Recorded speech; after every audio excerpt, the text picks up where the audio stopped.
आज की वीडियो बहुत ही ज़्यादा इम्पोर्टेंट है क्योंकि आज हम चर्चा करेंगे आपकी रुद्राक्ष की मालाएं और यदि रुद्राक्षों में फंगस लग जाए, इस तरीके से फंगस लग जाए जिसके 2-3 जो है मुख्य कारण हैं, तो उसकी केयर कैसे करी जा सके और इसमें क्या क्या सावधानियों को बरतने की जरूरत है। तो बहुत ही ज़्यादा प्रैक्टिकल वीडियो है। जो है ये कितना ज़्यादा मटमैला हो गया है, जबकि ऐसा मालाओं में कुछ नहीं था। ओम नमः शिवाय मेरे प्यारे शिवाय। तो आप ये समझिए कि किस किस तरीके से होता है। आपने रुद्राक्ष का इस तरीके का फल लिया या इसका बीज लिया जिसे हम रुद्राक्ष, तो इसके कुछ जो मुख्य कारण है फंगस लगने के, सफेदी लगने के और ज्यादा आगे जो है बिगड़ने के फंगस के, वो क्या क्या है उसकी हम चर्चा करते हैं। मान लीजिए आपके पास रुद्राक्ष के ऐसे बीज हैं और आपने अपने मंदिर में इसको स्थापित कर रखा है। अब किसी कारणवश आप घर से बाहर कहीं चले गए और इस पे आप पूजन वगैरह करके गए या जल चढ़ा के गए और जो ह्यूमिडिटी है वो काफ़ी ज़्यादा है। आप ऐसी जगह में हैं जहाँ पे ह्यूमिडिटी, जैसे आप नॉर्थ ईस्ट में हैं, आप हिमाचल और हमारी तरह उत्तराखंड में हैं, या समुद्र के या पानी के पास है, जंगल के पास है, मतलब किसी भी तरीके से वहाँ की जो है ह्यूमिडिटी काफ़ी ज़्यादा है, तो इस पे फंगस लगने के चांसेस ज़्यादा होते हैं। आप यदि थोड़े लंबे समय के लिए जा रहे हैं तो कोशिश ये करिए कि इसको अच्छे ढंग से थोड़ा सुखा लीजिए। अब आप इसको ड्रायर से नहीं सुखाएंगे क्योंकि बहुत ज़्यादा गर्म होता है। आप इसको आग से नहीं सुखाएंगे, आप इसको डायरेक्ट सनलाइट में भी नहीं सुखाएंगे।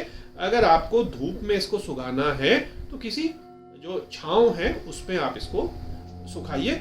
उसमें भी ज़्यादा गर्मी हो जाएगी तो आपको पता है कि रुद्राक्ष चटक भी सकते हैं। तो इसके लिए सबसे अच्छा जो उपाय है वो ये है कि आप इसको अच्छे ढंग से एक बारी पानी में धो लीजिए। प्रैक्टिकली मैं आपको दिखाऊंगा।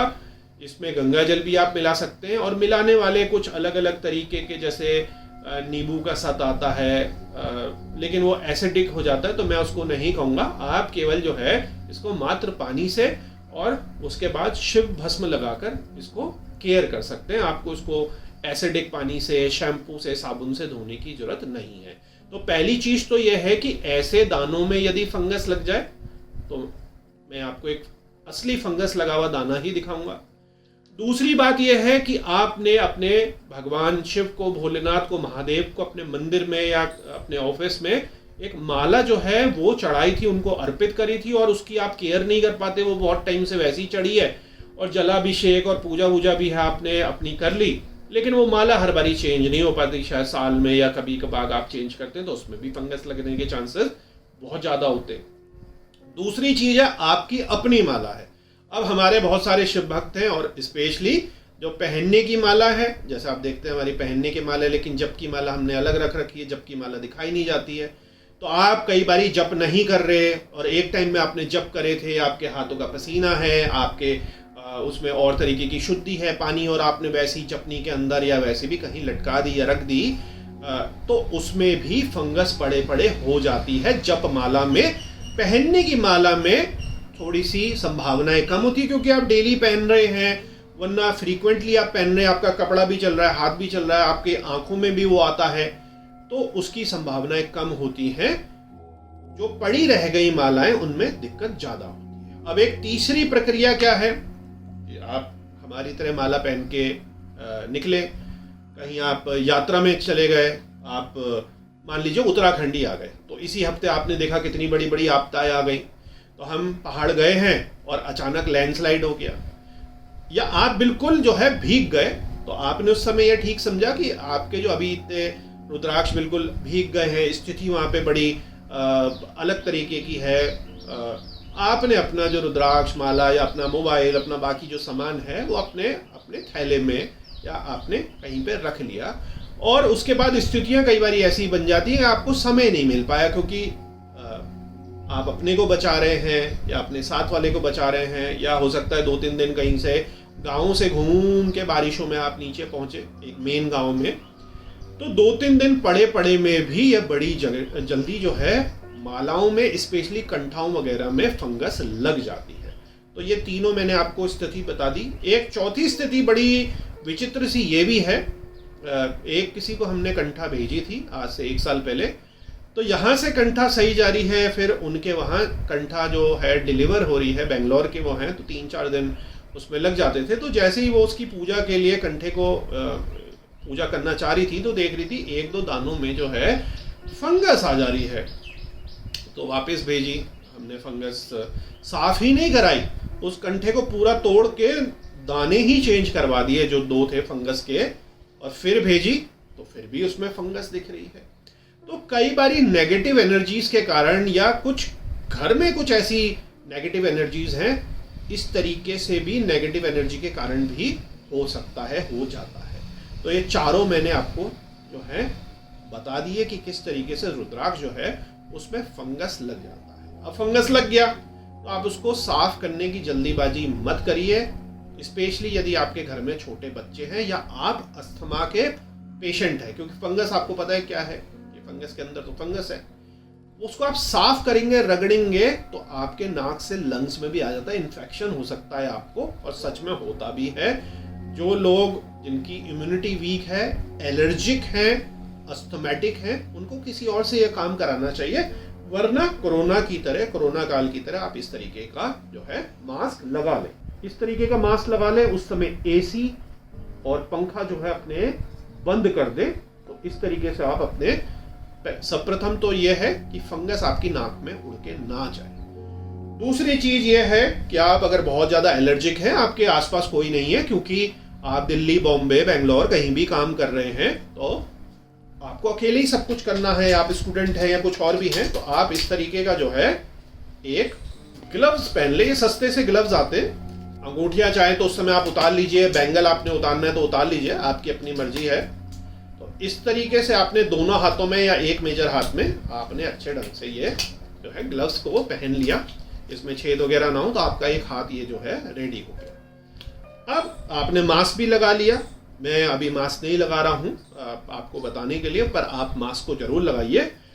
और आप, क्योंकि मास्क आपने पहन लिया है और ग्लव्स आपके हाथ में ये है, अब आप जिस भी माला में फंगस है उसको आप ले लीजिए और उसको पानी में इसमें हम रख देंगे धोने के लिए। पानी को मैं थोड़ा सा और बढ़ा लेता हूं। कई लोग इसमें बोरिक भी थोड़ा सा ऐड करते हैं, एसिड को हम यूज नहीं करते, तो ये मैंने पानी इसमें भर दिया है। पास से मैं आपको दिखाता हूं कि इसमें देखिए फंगस किस तरीके की लगती है, पहले आप समझे तो सही। तो आप देख रहे हैं सफेद सफेद सफेद सफेद जाली है, फंगस है, ये फंगस है। तो आपने अपने सारे रुद्राक्ष के दानों को इसमें रख लेना है और ब्रश के द्वारा इसको अपने जो रुद्राक्ष के दाने हैं उनको अच्छे ढंग से साफ कर लेना है। मास्क इस समय जो है पहने रहें, क्योंकि आप इसको रगड़ रहे हैं तो ये आपके नाक की तरफ या शरीर की तरफ आ सकते हैं। अगर ज़्यादा फंगस लग गई तो केयर आपको करनी पड़ेगी, क्योंकि कई लोग बहुत ज़्यादा सेंसिटिव हैं। तो देखिए इतना थोड़ी देर हमने साफ करा, अगर आप देखेंगे तो पुराने में आपने देखा कितना ज़्यादा ये वाइट था और अब ये कितना क्लीन हो गया। आप 2 बर्तन साफ भी रख सकते हैं, ताकि जब बहुत ज़्यादा धुल जाए तो एक बारी साफ हो जाए, जैसे बिल्कुल आप बर्तन के साथ करते हैं। और इसको हम जो है एक सूखे कपड़े पर जो साफ कर दिया उसको रख देते हैं। इसी तरीके से अब एक जो है हम छोटी माला ले लेते हैं। इसमें हम एसिड का, किसी भी तरीके की चीज़ों का प्रयोग नहीं करेंगे कि हम बोरिक एसिड या सिट्रिक एसिड या कुछ और तरीके का केमिकल डालें, वो हम नहीं करेंगे। हम केवल इसको पानी और जिसके पास गंगा जल है पुराना अच्छा, उसको मिक्स करके हम इसको साफ करेंगे। एक एक दाने को आप देख लीजिए। यहाँ पर एक बहुत इंपॉर्टेंट चीज मैं आपको बताऊं, इसमें अभी फंगस और भी भयानक अब लग सकती है। क्यों लग सकती है? क्योंकि ये हो गए हैं अब अच्छे खासे गीले। पहले तो क्या था कि आपने इसको अपने मंदिर में अपनी किसी जगह पर छोड़ दिया। हमारे केस में क्या है कि बारिश में बहुत ही ज़्यादा आंधी तूफान में फंस गए, तो उसको 2 दिन के लिए थैले में रख दिया। अब बारिश में जितना भीगता उससे ज़्यादा तो अभी यहाँ पे पानी में भी भीग गया है और जगह जगह भीग गया है। तो यहाँ पर इसको सुखाना बहुत ज़्यादा ज़रूरी है। आप इसको पंखा खोल के कम से कम 1 दिन इसको पड़े रहने दीजिए पंखे में। धूप आ रही है तो बाहर रखिए, उससे और जल्दी सूख जाएगा। डायरेक्ट धूप में आपको इसको नहीं करना है। तो एक एक जो दाना है उसको आप साफ करिए, जहाँ पे भी फंगस लगी है उसको आप बहुत बढ़िया ढंग से उसको साफ करिए। चारों तरफ से घुमा के देखिए जैसे मैं कर रहा हूँ। पानी चेंज करना है तो आप बीच में इस सबको फेंक के पानी को चेंज कर सकते हैं। और पानी आपको 2 बारी करना भी चाहिए, क्योंकि फंगस जो है इसी में ही तो पार्टिकल्स जा रहे हैं ना। मतलब भीग के अभी तो आपको लग रहा है साफ हो गए हैं, लेकिन फंगस इसमें सारी जगह आ रही है। तो 1 राउंड की हमने एक्टिविटी इसमें आपके सामने दाने में और मालाओं में और कंठों में करके आपको दिखा दी। आप अच्छे ढंग से इस तरीके से बिना जल्दीबाजी के करते रहिए। और फंगस आपको कई बारी नहीं भी दिखेगी, आपको हर एक दाने को साफ करना है ब्रश से।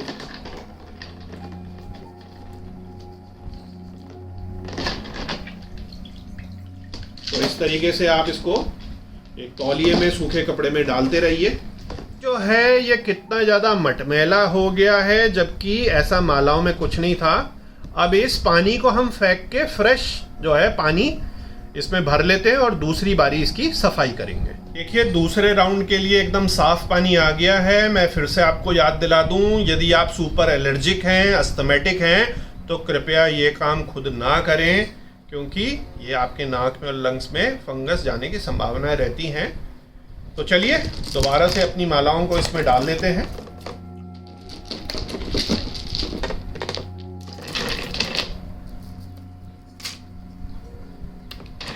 अब इसको आप 5-10 मिनट रहने दीजिए और एक एक करके ये जो ब्रश है इसको भी आप साफ करेंगे। ये भी फंगस वाला था, तो इसको भी जब आप बर्तन का पानी चेंज करें तो इसको भी साफ कर दें।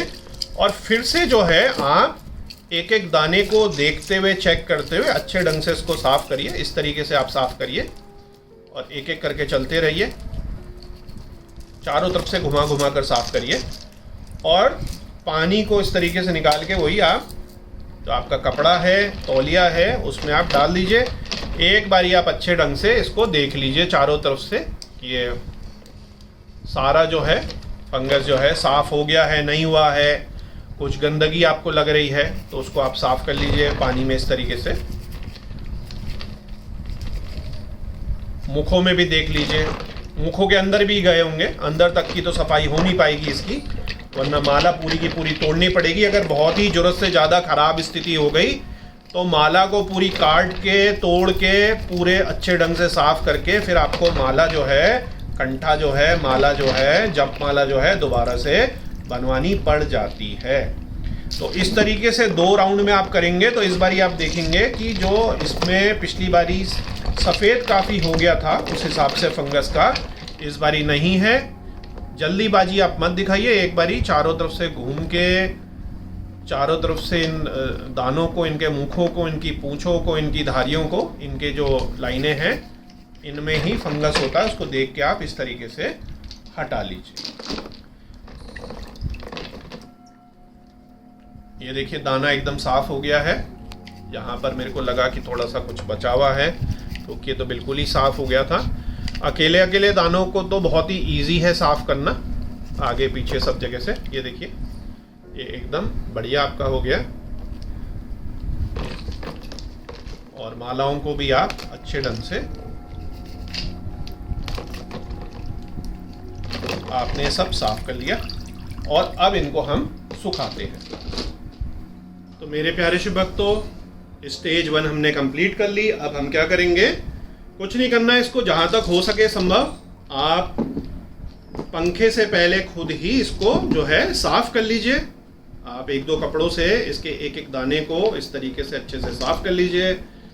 जो आपका अकेला जो रुद्राक्ष का बीड है वो तो बहुत ही आसान है, आपने इसको अच्छे ढंग से ऐसे साफ कर लिया। इसके बाद आपको पता है इसमें अभी बहुत ज़्यादा ह्यूमिडिटी है, क्योंकि पानी से अभी हमने इसको धोया है। ना इसको अभी आप तेल लगाएंगे, ना इसको दूध में इसको रख के कुछ भी आपने करना है जैसे कि आप करते हैं, ना घी में ना तेल में। इसको पहले आपने पंखे में 1-2 दिन बढ़िया करके सुखाना है, या फिर बाहर अगर सूरज की संभावना है आने की तो वहां पे छाया में आप इसको छांव में अच्छे ढंग से सुखा लीजिए, जल्दीबाजी मत दिखाइए। तो इस तरीके से आपको इसको एकदम जो है ड्राई कर लेना है। ड्राई ये थोड़ा बहुत होगा, बहुत ज़्यादा नहीं होगा, क्योंकि इसके धागों ने पानी पी लिया है, इसके मुख में, पेट में, अंदर के चैम्बर तक पानी चले गया है। यहाँ से असली काम शुरू होता है इसको सुखाने का। मैंने आपको बता ही दिया सुखाना कैसा है, तो जल्दीबाजी मत दिखाइए, तेल घी इत्यादि इसमें मत लगाइएगा। एक काम जो आप कर सकते हैं, जिन शिव भक्तों के पास है, तो वो इसको और अच्छा सुखाने के लिए जो शिव भस्म है, शिव भस्म में इसको पूरा अच्छे ढंग से जो है पूरी तरीके से लगा दें, पूरी तरीके से लपेट दें। एक दो बार इसको इस तरीके से करते रहे। हर 2-2 घंटे में इसको फिर से जो आपकी शिव भस्म है उसको हटाकर नई भस्म की जो लेयर है इस तरीके से चढ़ा दें। आपको पता ही है भस्म तो अपने आप ही निकली जाएगी, ये कोई दिक्कत की बात इसमें होती नहीं है। तो इस तरीके से आप थोड़ा सा जल्दी, अगर किसी को थोड़ी जल्दी है, सूरज आने की कहीं संभावना नहीं है, जैसे कि हमारे यहाँ अभी वेदर फोरकास्ट आप देखेंगे तो 20-22 तारीख तक, मतलब अगले समझ लीजिए कि करीब करीब 12-15 दिन तक तो सूर्य देव के दर्शन नहीं होने। और ह्यूमिडिटी और बारिश के तो हाल आपको पता ही है कि कितने ज़्यादा खतरनाक हैं। इस समय हर जगह हाई अलर्ट हो रखा है और कई सारी जो है आपदाएं भी आ चुकी हैं, लोगों की मृत्यु भी हो चुकी हैं। तो इस तरीके से आप इसको 2-3 बारी शिव भस्म में भी कर सकते हैं। इससे ये जल्दी जो है इसकी पुष्टि हो जाती है, सूख जाता है जल्दी। फिर भी जब 2-3 बारी के बाद भस्म को हटाएंगे तो पंखे में रखना और धूप में रखना अनिवार्य हो जाता है, और उसको कंटिन्यू जो है आप यूज़ करते रहिए। उसके बाद आपका जब ये आपको लगे कि हाँ बिल्कुल ये सूख चुका है और अंदर से भी सूख चुका है, तो आप इसको घी में या इसको बादाम के तेल में, कड़वे तेल में, जिसमें आपकी इच्छा हो, उस तरीके से इसको दोबारा से भिगोकर 1 दिन पूरा फिर आप इसको धारण कर सकते हैं। तो ये मैंने आपको पूरी केयरिंग की एक रियल वीडियो दिखा दी कि किस तरीके से क्या क्या दिक्कतें होती हैं। तो आपकी सारी समस्याएं जो हैं इस तरीके से निवारण उसका हो जाएगा। मंदिर में यदि आपने रखी है, अपने ऑफिस में रखी है, भगवान शिव की मूर्ति पे रखी है, अपने शिवलिंग पर रखी है, तो उन चढ़ी हुई मालाओं को भी आप बीच बीच में यूज करते रहिए और उनको कोशिश ये करिए कि वो सूखती रहें, स्पेशली यदि आप ह्यूमिडिटी वाले क्षेत्र में, समुद्री क्षेत्र में इत्यादि में अगर हैं। एक जो वीडियो है कभी और उसकी चर्चा करेंगे कि यदि ये सब कुछ करने के बाद भी और आप ह्यूमिडिटी वाले एरिया में नहीं और मॉनसून सीजन में नहीं है, उसके कारण भी जाने अनजाने आपके रुद्राक्ष जो है उसमें फंगस हो जा रही है, तो उसमें क्या नेगेटिव एनर्जी का रोल हो सकता है, फिर उसका कैसे उपाय करा जाए। यदि किसी के साथ ऐसी घटनाएं हो रही हैं तो नीचे कमेंट सेक्शन में लिखिए, तो उसकी यदि कई सारे लोगों को ऐसी समस्याएं आ रही हैं तो उसका उत्तर देने की हम कोशिश करेंगे, उसका उपाय हम बताएंगे कि किस तरीके से आप उसमें उपाय कर सकते हैं। अंत में भोलेनाथ से ये विनती है कि आप पर और आपके परिवार पर कृपा करें। ओम